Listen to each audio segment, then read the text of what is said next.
Welcome to JRMSweeps. I need to replace the 2G cell module that's inside of this base station, replace it with the new 4G one they sent us. The first thing that we're going to do is we're going to remove this screw right here.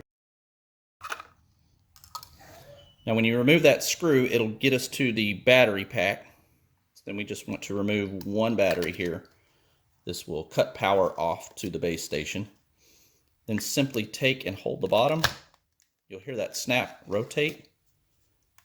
Pull this guy out. I'm going to take a small screwdriver. We're going to remove this screw here.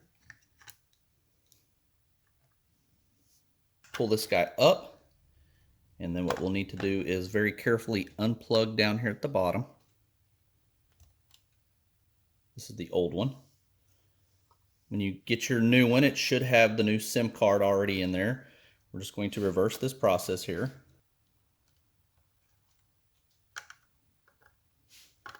What I'm going to do here is I'm going to take the wires and tuck them right back underneath right here.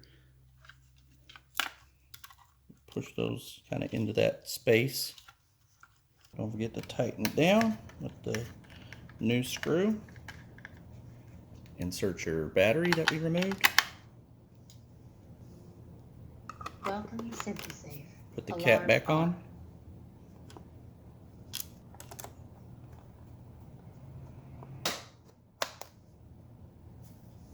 Now that we have that installed, we're simply just going to plug this back into the power source and then go to the keypad and make any updates that we need to. Thanks for watching.